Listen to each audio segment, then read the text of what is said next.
सती होने से भी खतरनाक मामला है विधवा का।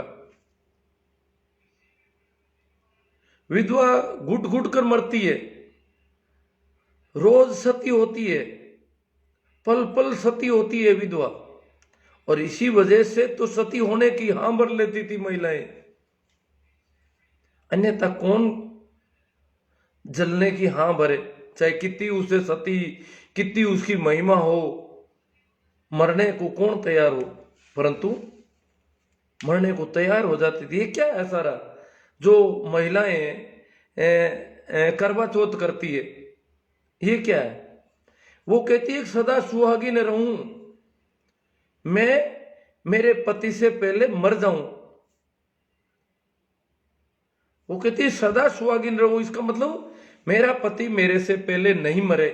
अब पति उसका अधिक उम्र का, सामान्यतः स्त्रियों से अधिक उम्र के पति होते हैं उनके, कई तो 10-10, 15-15 साल तक ज्यादा उम्र के होते हैं। अब उससे पहले मरना है उसको, और वो इसके लिए व्रत करती है। वो कहती है कि मेरे पति को लंबी उम्र कितनी दे, कितनी भी दे, तो उसको पति से पहले उसको मरना ही है। एक तरह से वो आत्महत्या, एक तरह से अपनी मौत की मांग कर रही है। करवा चौथ में क्या कर रही है कि मुझे विधवा नहीं रहना पड़े, वो मांग रही है। सुहागन का व्रत क्या है? यही है कि पति से पहले मैं मर जाऊं। अगर पति से पहले वो नहीं मरेगी तो सुहागन नहीं हो सकती, उसको विधवा होना पड़ेगा। अब पति को लंबा खींचे तो कितना खींचे, पहले से ही वो तो 15-15 साल ज्यादा उम्र के लोग हैं। तो ये जो वेदव्य का कोना है, अगर उसको देखें तो बड़ी विचित्र स्थिति है। भूख मरे तो मरे वहीं पे, रोटी नहीं है घर में, अनाज नहीं है, परंतु कहीं न तो मांगने जा सकती है अनाज, न कहीं से पानी जुटा पाती है, न कोई और वस्तुएं जुटा पाती है। घर से बाहर ही निकलना मना है, करे तो क्या करे। अन्यथा वो मजदूरी भी कर सकती है, 2 रुपये कहीं कमाई भी कर सकती है, पर नहीं, उसको इस प्रकार के कपड़ों में ढका रखा जाता है कि वो कपड़े भी नहीं उगाड़ सकती अपने। घर का कोई काम उसको करना मजबूरी है, तो वो भी रात के अंधेरे में उसको करना पड़ता है। सूर्य उदय के बाद में वो काम करती हुई नहीं दिखाई देनी चाहिए कहीं पर भी, वो वहीं पड़ी दिखाई देनी चाहिए उस कोने में। और इस प्रकार ढकी कहाँ व्यवस्थाएं, कितनी भी तेज गर्मी हो, चाहे कितनी भी उमस हो, फिर भी उसको ओढ़ के रहना पड़ता है। वैसे भी वो कोना गर्म, जिस कोने में वो पड़ी रहती है, और उसके ऊपर अंदर पसीने से तरबतर रहती है। कभी कैसा ही मौसम है, कभी कैसा ही मौसम है, तो ऐसी हालत में 6-6 महीने तक किसी को रहना पड़े। तो उन्होंने हेडिंग दिया वेदव्य का कोना, और कह रहे पुरुषों पर ऐसी कोई बंदिश नहीं। पुरुष की अगर पत्नी मर जाती है तो पुरुष के ऊपर इल्जाम भी नहीं है कि वो खा गया पत्नी को, जबकि कोई आदमी मर जाता है तो स्त्री पर पूरा इल्जाम, पूरे आरोप, पाप दोषी, अपराधी की तरह रहती है वो। और वो खुद कहती है कि मैं तो डायन हूं, मैं डाकण हूं, मैं खाएगी। वो खुद स्वीकार कर लेती, क्योंकि समाज ने पूरा तय कर रखा है कि तेरी वजह से, अगर तू चाहती तो वो पहले नहीं मरता। तूने पुण्य नहीं किया, तूने पुण्य नहीं किया, तूने व्रत नहीं किए सही से, तूने शिव महादेव की पूजा सही से नहीं की, अन्यथा तेरा महादेव तेरे से पहले नहीं जाता।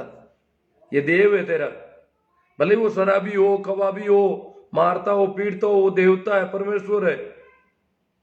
ये सारा उसके अंदर भरा गया, उसको इस प्रकार रखने के लिए।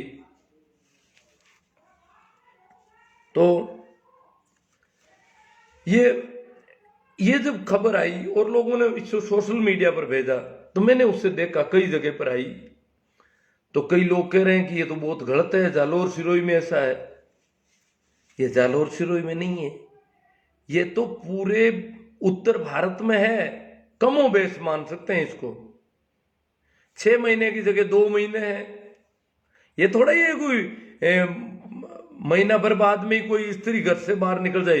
ये तो कहीं पूरे राजस्थान में कहीं नहीं दिखाई देता कि महीने भर बाद में किसी का पति मर गया और वो 1 महीने बाद में मजदूरी पर चली गई हो, खाने कमाने के लिए चली गई हो, कहीं भी चली गई, नहीं, कोई संभव नहीं है।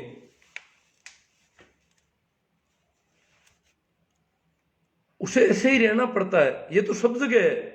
वहां तो है 6 महीने बाद में वो एक बार पीर जाएगी, रिन्यूअल होकर के आएगी और उसके बाद वो जो है मजदूरी पर जा सकती है, मजदूरी पर। और तो वैसे भी विधवा को चाहे कहीं पर भी देख लो, पूरे राजस्थान में हम देख ही रहे हैं कि विधवा स्त्री कहीं गली मोहल्ले में बाहर नहीं दिखाई देती कभी भी मरने के बाद सामान्यतः। क्योंकि वो डरती है कि मैं कहीं गली में खड़ी होंगी, रास्ते पर खड़ी होंगी और कोई किसी काम से जाएगा, जरूरी काम से, और वो देख लेगा कि मुझे अब सुकून हो गया विधवा का, तो मुझे गालियां देगा कि देखो रांड घर में पड़ी कौन रहे, आ रांड कदी घर में नहीं टिके, बाहर मुंडा काटे, कोई छोका काम मत जावा, रांड हम आएगी।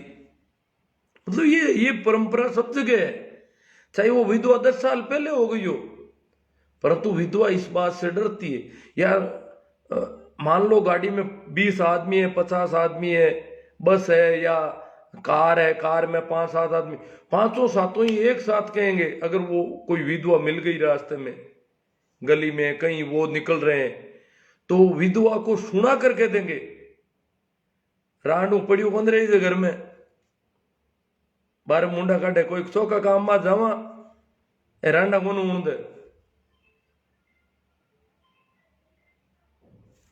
इंदू को बापड़ो पो मरियो। मतलब ये कहानियां, तो ये स्थिति तो सब जगह है। ये तो शेखावाटी में भी है, ये स्थितियां सब जगह ही है। विधवाओं के मामले में समाज की सोच बहुत अलग तरह की, जबकि विदुर के मामले में नहीं है। वो भी तो गली में खड़ा रहता है, वो कहीं भी मौके की जगह पर, वो तो बीच में घूमता है सबके बीच में और बड़े ठाट बाट, उसके तो कोई रंग रोगन में ही फर्क नहीं पड़ता। स्त्री के तो सारे सरगार उतार लिए जाते हैं, कपड़े ही अलग ढंग के कर दिए जाते हैं, पूरा यूं जैसे कोई बहुत बड़ी अपराधी हो, ये इस प्रकार कर दिया जाता है उसको। ये क्या है? ये स्त्रियों के ऊपर थोपी गई व्यवस्था है सारी की सारी, और स्त्रियां इसे स्वीकार कर लेती है। स्त्रियों को पता नहीं कि ये इन्होंने तय कर रखा है। भाई अगर किसी की पत्नी मर गई या किसी का पति मर गया, दोनों में से कोई मर गया, तो बराबर स्थिति होनी चाहिए। वो तो बातें चला रहा है, वो तो जिस दिन उसकी पत्नी मरी उस दिन वो तो खिलखिला रहा है, बोल रहा है, चाहे जो कैसे कह रहा है, जोर जोर से बोल रहा है। उसको तो जोर से बोलने की तो पूरी जिंदगी में आजादी नहीं मिलती। अगर कोई विधवा हो जाए स्त्री, तो वो पूरी जिंदगी कभी कहीं जोर से नहीं बोल सकेगी, किसी चौक में, चौबारे में या कहीं पर भी तेज आवाज में वो नहीं बोल सकती। वो इधर उधर आ जा भी नहीं सकती ज्यादा। अगर कहीं भी निकलेगी तो लोग कहेंगे रांड होनी हुई है, अब फिर है। ऐसी ही खबर आज राजस्थान पत्रिका ने दे दी। आज की राजस्थान पत्रिका में आया है कि झूठ बोलते हैं सरकारी आंकड़े झूठे हैं। वो कह रहा है सरकारी आंकड़े कहते हैं बाल विधवा नहीं है कहीं पर भी राजस्थान में। बाल विधवा का कंसेप्ट बड़ा अजीब है। विधवा होने से भी और ज्यादा बुरी स्थिति बाल विधवा हो जाना। छोटी उम्र में शादी, 10 साल की बच्ची की शादी कर दी और उसका पति मर गया। क्या पति 10-12 वर्ष का लड़का कहीं मर गया तो वो वहां विधवा हो गई। अब उसने पति को ढंग से देखा भी नहीं होगा बेचारी ने, कैसा वो पति था, क्या था, कहां मर गया वो कहीं बैठी, वो तो पियर में बैठी, शादी कर दी, हाथ पीले कर दिए उसके। छोटी उम्र में किसी बच्ची के हाथ पीले कर दिए और वो भैया कहीं मर गया, उसने उस भैया को ठीक से देखा भी नहीं कभी, और वो बाल विधवा हो गई। अब वो न तो शादी कर सकेगी न और कुछ कर सकेगी, उसको तो पेंशन भी नहीं मिलती बेचारी को विधवा की, क्योंकि सरकार मानती नहीं कि बाल विवाह होते हैं। बाल विवाह भी नहीं मानती तो बाल विधवा कैसे मानेगी? तो सरकारी आंकड़े इसने पत्रिका भास्कर ने जो खबर निकाली अब, वो कह रहे सरकारी आंकड़े गलत हैं। 5 जिलों में 350 बाल विधवाओं के पास जाके आया भास्कर के पत्रकार, अलग अलग जगहों पर 350 बाल विधवाओं से संपर्क किया है जो छोटी उम्र में विधवा हो गई।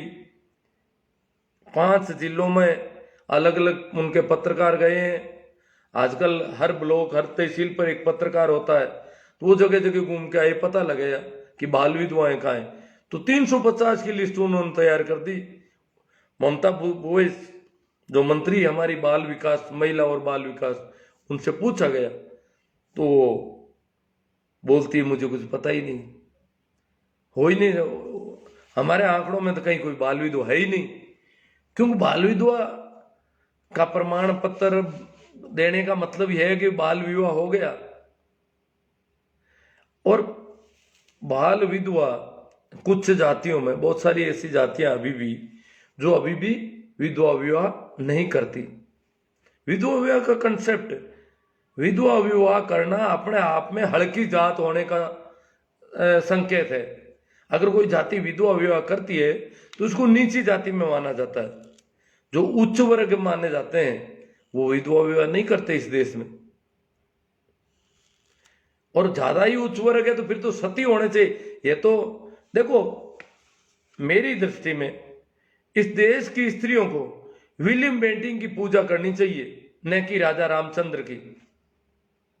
विलियम बेंटिंक जिसने सती प्रथा का कानून, सती प्रथा निरोध कानून, निषेध कानून बनाया, इस देश की स्त्रियों के लिए पूजनीय है विलियम बेंटिंक, जिन्होंने राजा राम मोहन राय की बात को माना, समझा, सर्वे किया, इस देश की स्थितियां देखी कि यहां तो स्त्रियों को जलाया जाता है, जिंदा जिंदा स्त्रियों को जलाया जाता है, ये सारी चीजें देख करके। और उसने कानून बनाया इस देश में, जिस सती को देवी माना जाता था, जिस सती की पूजा होती थी, ढोल ताशे बजते थे, बड़े बड़े आयोजन होते थे सती की महिमा में, मेले भरते थे, उसको विलियम बेंटिंक ने, पहला आदमी है इस देश के इतिहास में हजारों वर्षों में जिसने उसको निषेध बना दिया। तो इस देश की स्त्रियों के लिए अगर कोई पूजनीय है तो विलियम बेंटिंक है। इस देश की स्त्रियां इन शास्त्रों में, इन रामचरितमानस के पाठ ढूंढती है जिनमें सती इनकी अग्नि परीक्षा का उल्लेख है, वो किताबें पढ़ती है। मतलब स्त्रियों को यह समझ नहीं है कि हमें करना क्या चाहिए। राजा राम मोहन राय को अपना आराध्य मान ले कि वारे राजा राम मोहन राय, तुमने हमने जलने से तूने बचाया, अन्यथा ये तो जलाते ही रहते हमको, पति मर गया जला दो। ईश्वरचंद्र विद्यासागर पहले व्यक्ति है इस देश में जिन्होंने अपने बेटे की शादी एक विधवा स्त्री से की। हालांकि अरब में जैसे मोहम्मद साहब है, स्थिति वहां भी ठीक नहीं है। मोहम्मद साहब ने उस समय बहुत अच्छा काम किया था। मोहम्मद साहब ने उस समय क्या है कि अरब के कबीले थे और कबीलों में रोज डाकुओं से लड़ाई झगड़े ऐसे होते थे। अरब के रेगिस्तान में ये स्थितियां थी, तो उसमें आदमी मर जाते थे और स्त्रियां बहुत ज्यादा थी, आदमी बहुत कम थे। तो मोहम्मद साहब ने कहा, और विधवा स्त्रियों की कोई भरमार थी, जगह जगह रोती पड़ी रहती थी, उनको कोई अपनाने वाला नहीं था।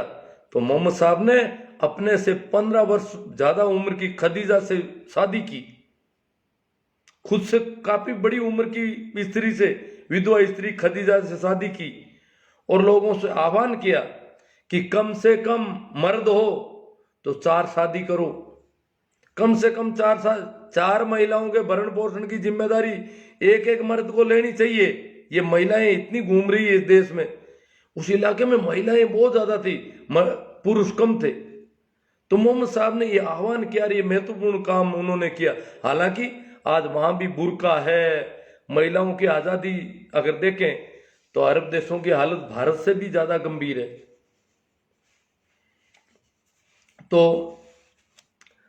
मेरी दृष्टि में जैसे ईश्वर चंद्र विद्यासागर ने अपने बेटे की शादी करनी थी तो उन्होंने कहा कि विधवा विवाह होने चाहिए।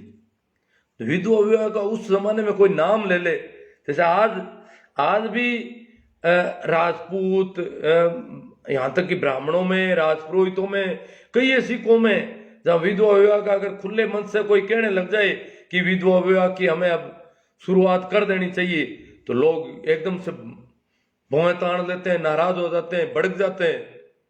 ये कैसी बेवकूफी की बातें करते हैं, हमारा समाज और विधवाओं से विवाह करेंगे हम, हमारा रहना मंजूर है, विधवाओं से विवाह नहीं करेंगे। तो ये जो स्थिति ये उस समय बहुत ज्यादा थी। तो ईश्वर चंद्र विद्यासागर ने पूरे समाज के विरोध को इनकार करते हुए कहा कि मेरे बेटे की शादी विधवा से ही करूंगा, सीधी, किसी कंवारी लड़की से शादी नहीं करूंगा, और विधवा से शादी की उन्होंने। तो ये लोग हैं जिन्होंने इतनी मेहनत की। तो स्त्रियां ईश्वर चंद्र विद्यासागर का नाम नहीं जानती, स्त्रियां राजा राम मोहन राय की पूजा नहीं कर सकती, और पूजा किन की कर रही है? अपने उन शास्त्रों की बातों की। अतीतो उन्मुख जो भी अतीत है, ये इस देश का, या जैसे देखा जाए तो पूरी दुनिया का अतीत, इस पुरुष द्वारा स्त्री पर किए गए अत्याचार और शोषण का इतिहास है, पूरी दुनिया का अतीत है शायद। ये भारत ही नहीं, अगर देखा जाए तो कहते हैं कि चाइना की जो पहली जनगणना हुई उसमें स्त्रियों की गणना जड़ वस्तुओं के साथ की गई, आदमियों के साथ की गई नहीं। जब सामान गिना गया, जब कुर्सी टेबल इनकी गिनती हुई, तो उनमें स्त्रियों को भी गणना कर ली गई। जनगणना में उनको जन नहीं माना, मनुष्य नहीं माना। आनट गए लोग क्या मिन्न आएगा भाई, अर्थ है मिन्न को नहीं गए, मैं तो लोग यहां, ये क्या है?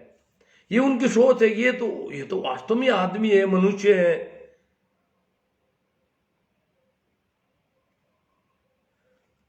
और हम तो क्या है, ये तो हम तो उनके पीछे बंधी हुई है, जो उनके वो पीछे पीछे चलती रहती है। तो अगर देखा जाए तो इंग्लैंड जो बहुत ही अग्रणी देशों में माना था, इंग्लैंड में भी महिलाओं को कई सैकड़ों, लगभग पुरुषों के 300-400 साल बाद में महिलाओं को मताधिकार मिला। तो कमोबेश पूरी दुनिया में महिला 2वीं दर्जे की नागरिक रही है, परंतु हमारी स्थिति बहुत ज्यादा शोचनीय है। यहां तो स्त्री होना मात्र एक तरह से अभिशाप है। अगर कोई स्त्री है तो पता नहीं कितने दर्द से गुजरती है वो, कितनी पीड़ाएं, कितनी जिम्मेदारियां उसकी। शादी हो गई, शादी नहीं हुई तब तक तो व्रत करती है इस बात के कि अच्छा वर मिल जाए, बहुत व्रत करती है, कई पीपड़ियां पूछती है कि मुझे अच्छा पति मिल जाए। अब अच्छा पति मिल जाए ऐसा, अगर वो खुद शादी करे कहीं किसी से, अच्छे आदमी से, वो तो कर नहीं सकती।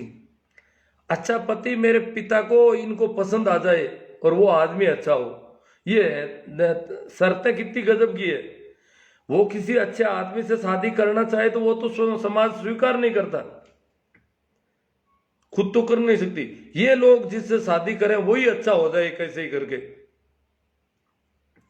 फिर वो ऐसे व्रत करती है।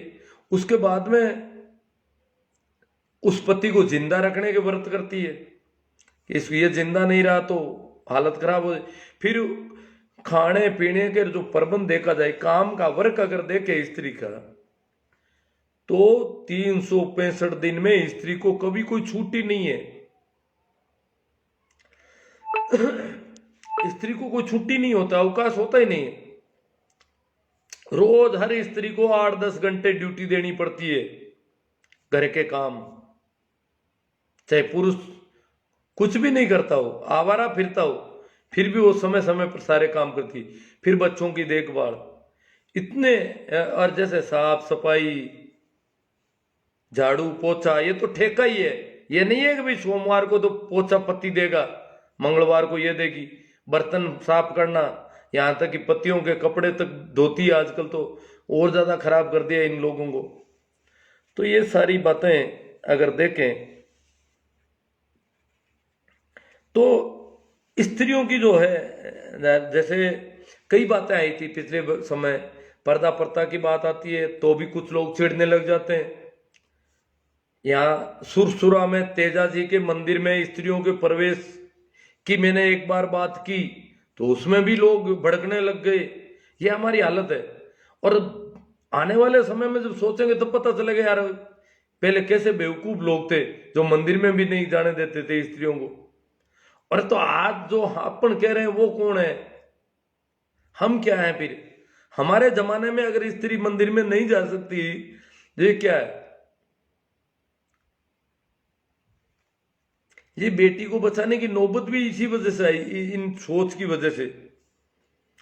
तो स्त्रियों को मुख्य रूप से मैं तो ये चाहता हूं कि स्त्री जाति, स्त्रियां सभी जो है अतीत उन्मुखी मानसिकता से बाहर निकले। और कर रही है आज की नई लड़कियां, कभी जीन्स पहन लेती है, मोबाइल हाथ में लेके निकलती है। ये क्या है? ये है उस अतीत को इनकार करना। क्यों? अतीत ने बहुत परेशान किया, बहुत दुखदायी रहा है अतीत। हालांकि वो कितनी भी जीन्स पहन लो, शादी के बाद तो सलवार सूट भी नहीं पहन पाती। हरियाणा और शेखावाटी में पहनते हैं, वो रिवाज हो गया वहां तो।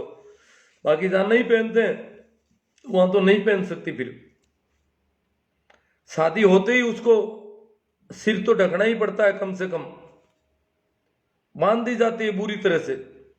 बोलना, करना, चलना फिरना शादी होते ही एक तरह से पूरी बाजीगर की बंदरी बना दी जाती है उसको।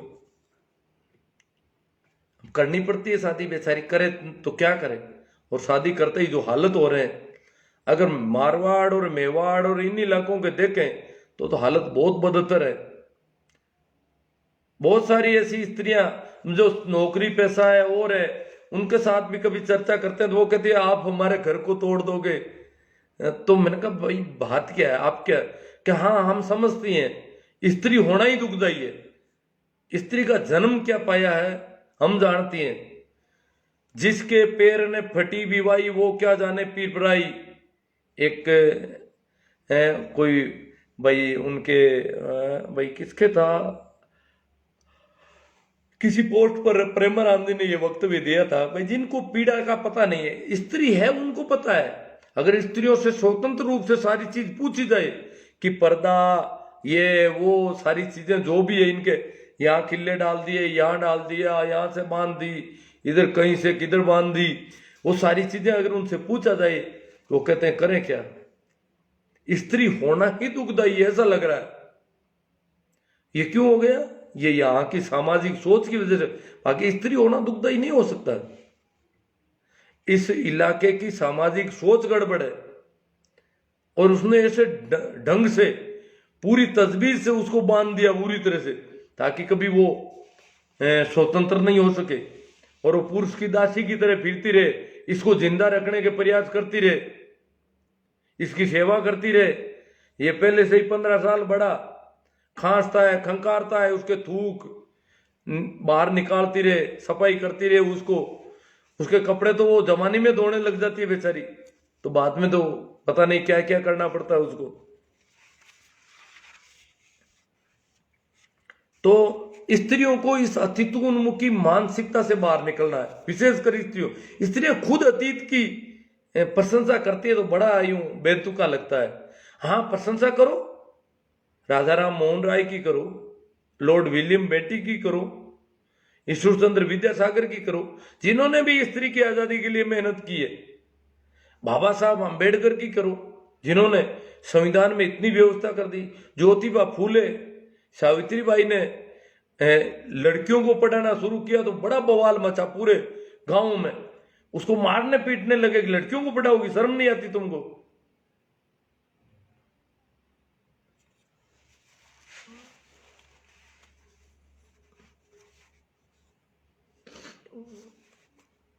तो अब अपन चर्चा करेंगे इस पे, जो कमेंट आए हैं। कमेंट देखो, विरोध तो होगा पूरा भाई।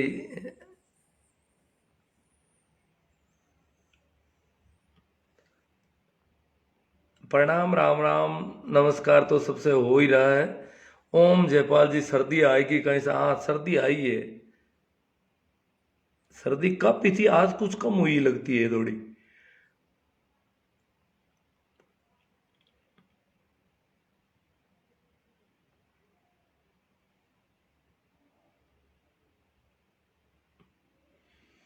कालू राम जी, मैं सर आपकी सोच को हम सलाम करते हैं।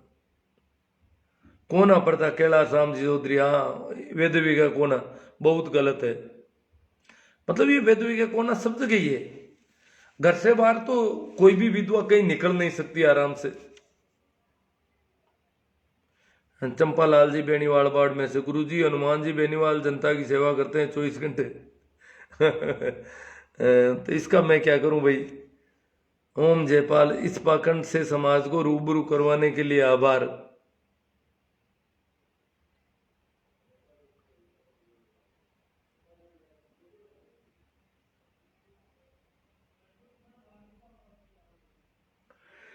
हाँ भाई, सगाराम जी गोलिया, हाँ, ये सब पंडितों के बनाए हुए हैं। कौन मना कर रहे हैं? वे आराम से बैठकर शोकाकुल है। त्योहार तक शोक प्रकट आदमी औरत सब रखते हैं। अब सगाराम जी पता नहीं कितना रखते हैं। आदमी तो 12 दिन में भी खुला घूम रहा है और उसको रोटी नहीं मिलती बेचारी को, विधवा को। खाने पीने भी नहीं दिया जाता ढंग से। चारों ओर से 4 जने पकड़ लेती है औरतें। उड़ती है तो पैरों से चलने नहीं देते बेचारी को। काम तो कैसे कर पाएगी? और राबड़ी पिलाई जाती है, पता है सगाराम जी? नमक, बिना नमक की राबड़ी। आदमी तो पत्नी मर गई है, वो मिठाइयां खा रहा है 12 दिन में, और पत्नी को राबड़ी, वो भी बिना नमक की। चाहे उसका छोटा बच्चा है, उसको दूध मिलना है उसका, फिर भी उसको राबड़ी के अलावा कुछ नहीं पिलाया जाता। वो बच्चा कमजोर पड़ जाता है क्योंकि उसको दूध ढंग का नहीं मिलता उस राबड़ी की वजह से। वो राबड़ी पी नहीं पाती, थोड़ी बहुत पीती है। अशोक कुमार जी कहते हैं, स्वामी जी मेरे गांव में बहुत होते हैं बाल विवाह गुजर जाति में। हाँ अशोक कुमार जी, ये जो रिपोर्ट आज आई है भास्कर में, उसमें भी ये लिखा है कि सबसे ज्यादा बाल विवाह ओबीसी में होते हैं। तो गुजर भी एसबीसी ओबीसी अभी मिलते जुलते ही हैं। तो इस उनके आंकड़े हैं, वो कह रहे सबसे ज्यादा ओबीसी में होते हैं। जैसे हमारे मारवाड़ में प्रजापत एक जाति है, तो प्रजापतों में शादी जो है, रिश्ता तो गर्भ में बच्चा होता तभी हो जाते रिश्ते तो, और फिर जन्म के तुरंत बाद ही शादी हो जाती थी। किसी की 6 महीने बाद, किसी की साल भर बाद, किसी की 2 साल बाद। बिल्कुल छोटी उम्र में बच्चों की शादी होती थी। जब वो उनको पकड़े पकड़े शादी करते थे, दूसरे उठा के ले जाते थे। ये हालत है।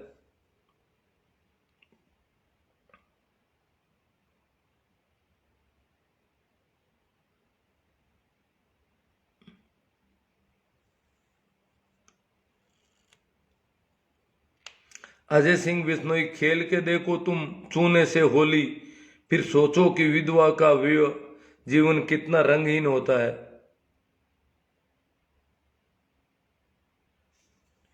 टीना डाबी के बारे में बताओ। टीना डाबी के बारे में बात तो कर लेंगे हम, टीना डाबी की भी करेंगे करेंगे, एक दो बातें करेंगे। देखो, टीना डाबी ने शादी कर ली, और ऐसे समय में टीना डाबी की शादी कोई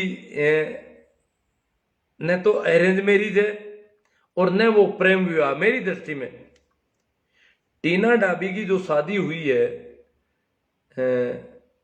वो न तो अरेंज मैरिज है न प्रेम विवाह। हाँ, घर वालों ने स्वीकृति दे दी। अब वो दोनों जो है, टीना का वो हस्बैंड, मुझे नाम याद नहीं आ रहा है, ये दोनों ट्रेनिंग में साथ हुए। टीना यूपीएससी टॉपर इंडिया और वो सेकंड टॉपर।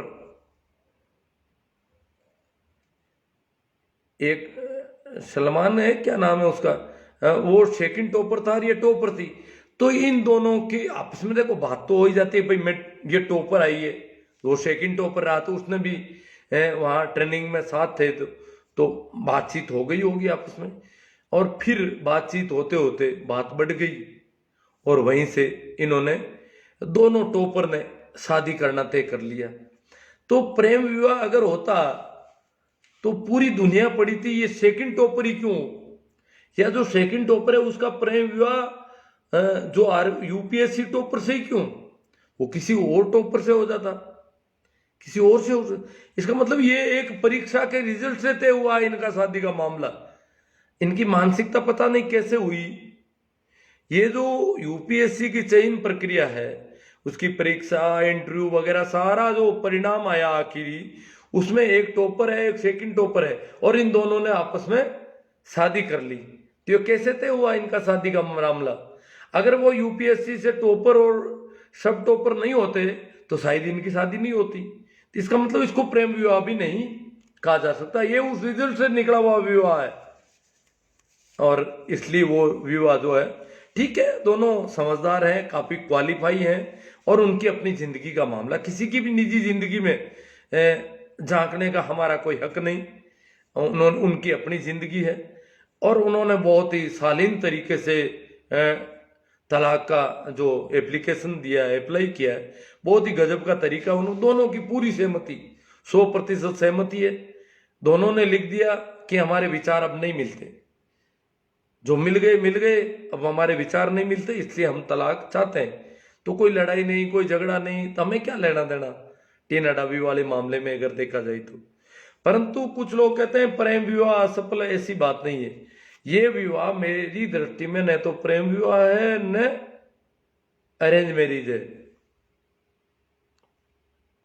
हाँ भाई, सग्राम जी गोलिया कहते जाटों में तो पुराने जमाने से ही विधवा विवाह का प्रचलन था। हाँ, काफी पुराने जमाने से था। मतलब ये जाटों को वैसे हल्की जाति माना जाता है।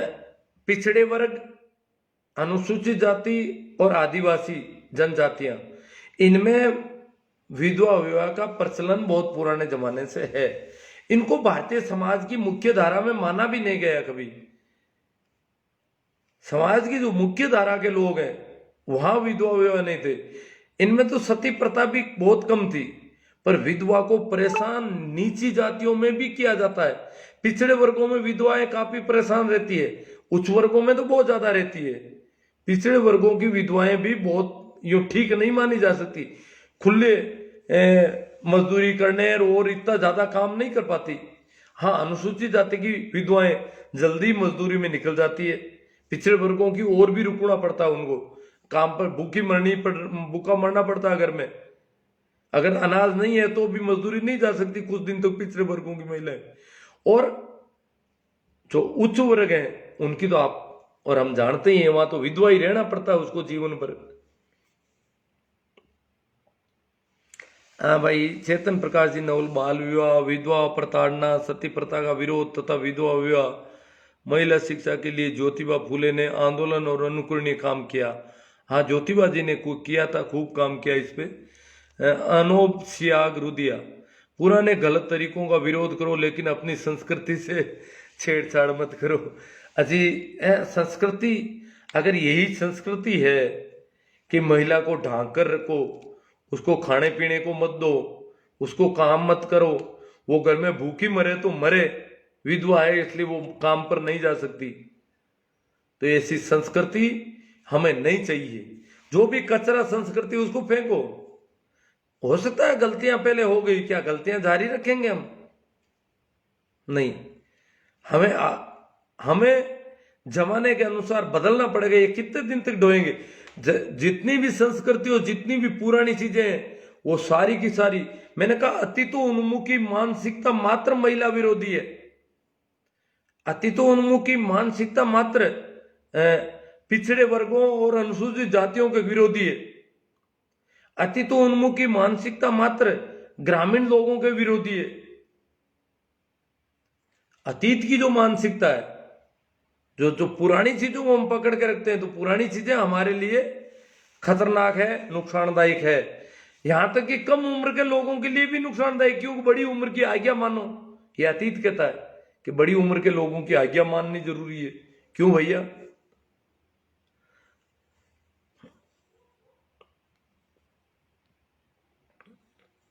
भाई करण परियार कहते हैं आपके विचार बहुत अच्छे हैं, आपके विचारों को समाज अपनाए तो बहुत कुछ सुधार हो जाएगा।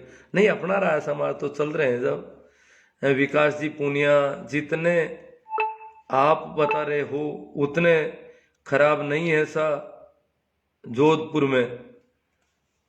जोधपुर में खराब नहीं, जोधपुर तो क्यों, जोधपुर में तो हालत खराब है ही स्त्रियों के तो। रूपेश बोध, अब तो काफी सुधार हुआ है सामाजिक कुरीतियों में, फिर भी आप सर लगे रहो तो अपने वाले समझ में, आने वाले समय में समझ में बहुत फायदा होगा, समाज को बहुत फायदा होगा। ये अंग्रेजी लिख देते तो अटक जाता मामला। महेंद्र जादव, ओके सर, चलो। पाखंड और अंधविश्वास से मुक्त होने में बहुत टाइम लगेगा सर, बहुत टाइम लगेगा, सही बात है। अनूप सियाग रुदिया, राजा रामचंद्र महिला सम्मान को मैं तो नहीं देते थे, तो सबसे इस मामले गरीब इंसान था। हाँ वो इस मामले में गरीब इंसान था।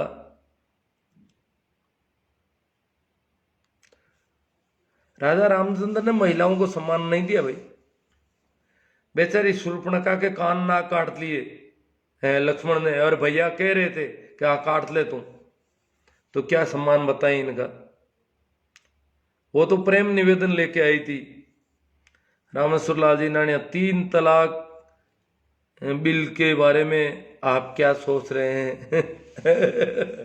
3 तलाक बिल बहुत अच्छा है अगर उस पर ठीक ढंग से काम होता है तो, परंतु मुझे चिंता यहाँ की जो आस पड़ोस की महिलाएं हैं, रामेश्वर लाल जी नानिया, हमारे घर परिवार की जो महिलाएं हैं उनकी स्थिति को भी कोई अच्छी स्थिति नहीं है। महिलाएं तो क्या, लड़कियों को बेचारियों को मनचाही जगह पे पढ़ने नहीं भेजा जाता। मोला राम जी, वाह सर क्या कहना है। भंवरलाल जी कटारिया, गुड वर्क। हाँ आमिर है उसका नाम है ना, सुखराम जी। टीना डाबी का हस्बैंड जो है आमिर है, उन्होंने तलाक का आवेदन कर दिया है। आप सर इतना समय निकाल कर समाज को पाखंड और अंधविश्वास से रूबरू करवा रहे हो, इसलिए आपका बहुत बहुत शुक्रिया और आभार। प्रकाश जी मेघवाल, सर मैं आपके विचारों से बहुत प्रभावित हूँ। आज के इस युग में आप जैसी सोच रखने वाले बहुत कम लोग हैं। अनूप सियाग, शादी नहीं सांठ गांठ थी, की थी टीना डाबी और आमिर ने। हाँ जो भी किया था उन्होंने, शादी तो हो गई थी उनकी। विजय चौधरी, जब एक लड़की tight jeans top backless dress बिना बाजू वाला ड्रेस पहने तो उसे करेक्टरलेस बोल देते हैं। हाँ बोलते हैं विजय जी, क्या बताएं। लेकिन धर्म के नाम पर एक पतली सी साड़ी पानी से भीगकर और पारदर्शी हो जाती है, तब लोग उन्हें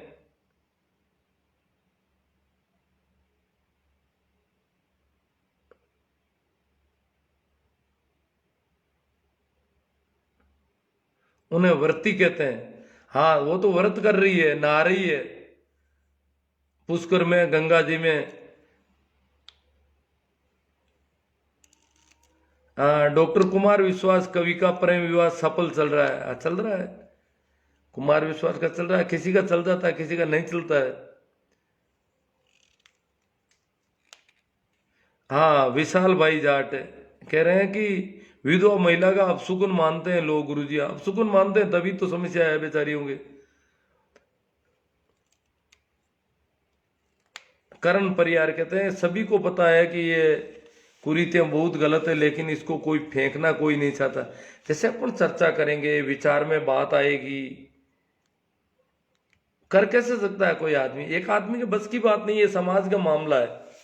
और समाजों ने जो तय कर रखा है वो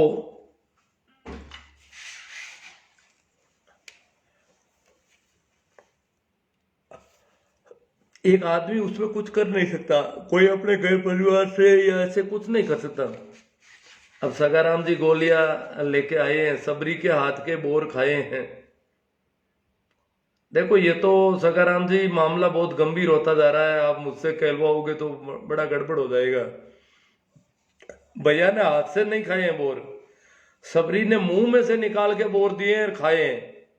ये देख लो, अब मुंह में से कोई किसी को निकाल के बोर दे और खाए, इसे क्या कहा जा सकता है। अब उसको बाद में कह दे कि वो तो बदसूरत थी, वो अच्छी नहीं थी, सुंदर नहीं थी, बहुत बुरी शक्ल की थी, तो ये क्यों उसको इतनी उसकी शक्ल के बारे में इतना क्यों कहा गया?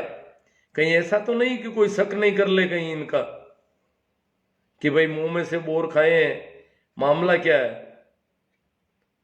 इस शक पर पर्दा डालने के लिए कहीं ऐसा तो नहीं हो कि उन्होंने उसकी शक्ल खराब बता दी हो।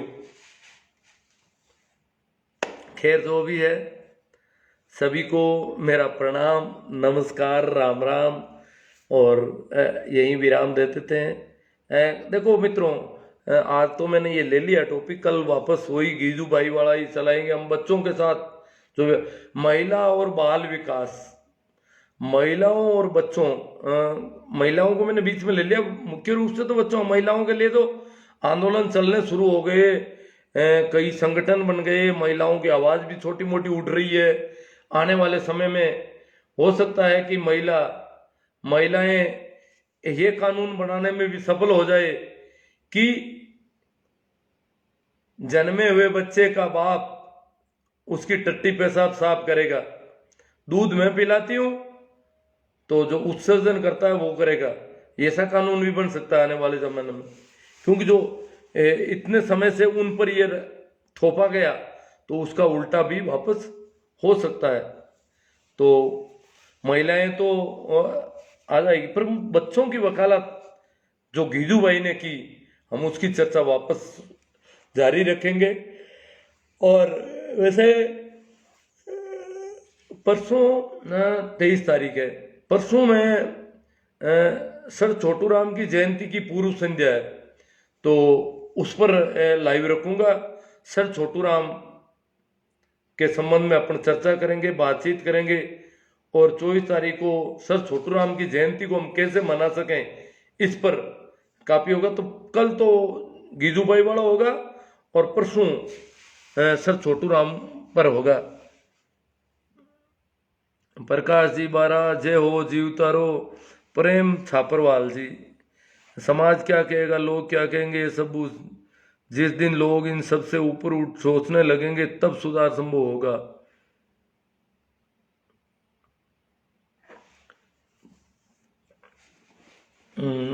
भाई नैन है, कुंभाराम जी नैन बाड़मेर से, गुरुजी आपकी बात सुनकर बहुत अच्छा लगा। ठीक है, आप लोगों का सहयोग देखकर मुझे भी अच्छा लगता है, इसलिए मैं बोलता हूँ, और आप ये सहयोग निरंतर जारी रखें। और फेसबुक, यूट्यूब के जो भी वीडियोज और हैं उसको आप शेयर करते रहें। थैंक यू, प्रणाम, नमस्कार, राम राम।